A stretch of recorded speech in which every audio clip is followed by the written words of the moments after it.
안녕하세요. 최보식의 언론 임종훈 기자입니다. 오늘 전하는 글은 최보식 편집인의 윤석열 당선인의 무모한 오기, 대통령 집무실 늪에 빠져입니다.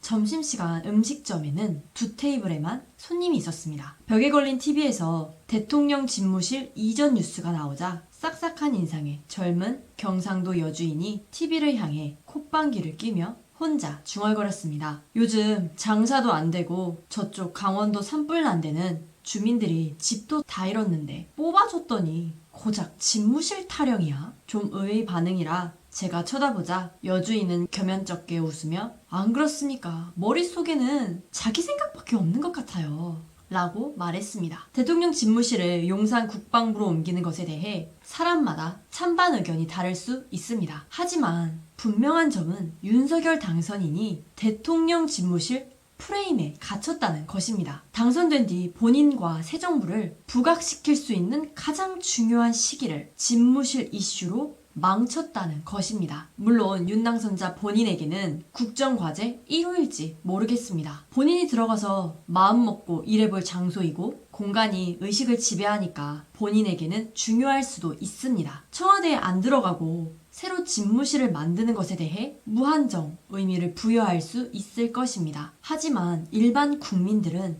과연 이를 긴급 국정과제 1호로 여길지는 의문입니다. 글을 찍어준 대부분 지지자들도 윤 당선인의 첫 번째 주 관심사가 자신의 집무실이 될 줄은 몰랐을 것입니다. 다들 저 양반이 당선되더니 왜 저러냐 싶을 것입니다. 선거 과정에서 이 문제가 이슈화됐다면 윤 당선인은 이렇게 세게 나오지 못했을 것입니다. 선거와 당선의 차이는 화장실 갈 때와 나올 때의 차이입니다. 물론 윤 당선인은 후보 때 이미 뱉어놓은 공약을 지키고 싶었을 것입니다. 그의 자존심 혹은 속된 말로 가오일 수 있습니다. 말의 약속을 지키면 문 대통령 같은 전임자들과 차별적인 모습을 보이게 됩니다. 윤 당선인 측근들은 보스의 심기를 살피는데 능숙한 사람들이 모였습니다. 집무실 이전 장소에 대한 구체적인 실사도 없이 떠들어댔습니다. 당선인의 입이라는 김은혜 대변인이 100% 청와대 안 들어간다. 봄꽃 지기 전에 청와대 돌려드리겠다 라고 단언했습니다. 현장 방문조차 하지 않았을 때입니다. 정권을 인수한다는 쪽에서 주요한 국가대사를 놓고 이렇게 기분대로 해도 되는가요? 시정잡배가 술김에 떠들어댈 소리지 향후 나라를 책임질 프로가 할 소리는 아닙니다. 당초 윤 당선인은 광화문 정부 청사 약속을 했습니다. 용산 국방부를 택한 이유로 당선 뒤 면밀하게 검토해보니 광화문으로 들어갈 수 없었다고 했습니다. 윤 당선인은 이미 후보 시절 약속을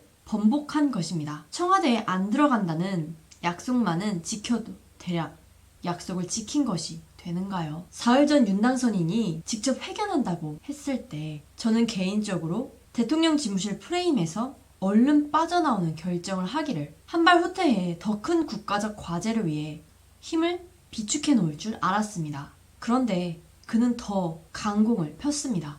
직접 조감도를 놓고 기자 앞에서 설명했습니다. 어떤 이들은 이를 윤석열의 소통 리더십, 지도자다운 신속한 결단이라고 칭찬했습니다. 제 눈에는 무모한 아마추어의 오기로 비쳤습니다. 회견 뒤 윤 당선인 측근들은 집무실 이전에 배수진 분위기를 연출했습니다. 외통수를 만들어버린 것입니다. 한때 집무실 이전을 걱정했던 보수 성향 인사들은 당선인이 저렇게 나오니 힘을 실어줄 수밖에 없다 라는 입장으로 돌아섰습니다. 윤 당선인은 법과 상식을 내세웠습니다. 하지만 대통령 집무실 이전 문제에서는 오기와 힘으로 밀어붙이고 있습니다. 그게 검찰총장까지 오른 검찰 조직에서 형성된 본인의 스타일인지 모릅니다. 날짜를 정해 4월 10일까지 국방부 이사를 마치고 5월 10일에는 용산 집무실에 들어가겠다고 합니다. 국가 중추기관인 청와대와 국방부 합참을 일반집 이사하듯이 말했습니다.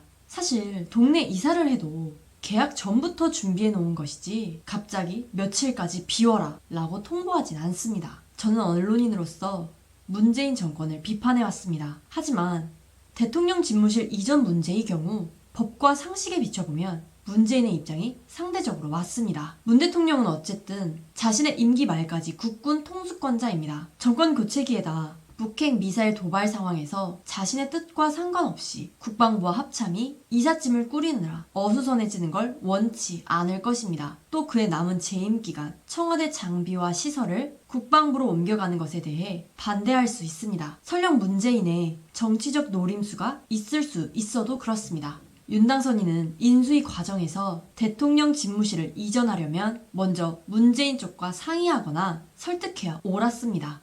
그게 안 통하면 집권한 뒤 자신의 책임으로 해야 하는 것입니다. 윤당선인 측은 청와대의 반대에 직면하자 통이동 금융감독원 연수원 건물에서 대통령 집무를 시작하겠다고 말했습니다. 대체 이게 무슨 오기인가요? 청와대가 못 들어갈 곳이라도 되는가요? 대통령 집무실 이전 문제는 이제 신구 권력의 충돌, 진영 간 대결로 확전됐습니다. 보수 진영 안에서도 윤석열의 용산 국방부 이전을 찬성 안 하면 문재인 편으로 몰리는 분위기가 됐습니다. 대선 과정에서 불가피하게 정권 교체를 위해 윤석열을 찍을 수밖에 없었던 기분과 비슷합니다. 윤당선인이 자초한 대통령 집무실 문제에서 선거 때와 똑같은 기분을 맛봐야 하는가요? 정상적이라면 당선 직후 윤석열과 국민의힘 지지율은 적어도 60에서 70% 나와야 합니다. 지금 어떤가요? 윤당선이 대통령 집무실 프레임에 계속 갇히면 출범 직후 치러질 지방선거에서도 완패할 것입니다. 소위 취임떡의 말이 나오는 것입니다. 지도자라면 자신의 체면을 지키는 결정보다 현실적 관점에서 국가와 국익을 지키는 결정을 해야 합니다. 인터넷 신문 최부식의 언론은 언론다운 언론, 고품격 클래스가 다른 언론을 지향합니다. 검색창에 최부식의 언론을 입력하시고 들어오십시오. 좋아요, 구독, 알람 설정도 잊지 마세요. 좋은 하루 되십시오. 임종훈 기자였습니다.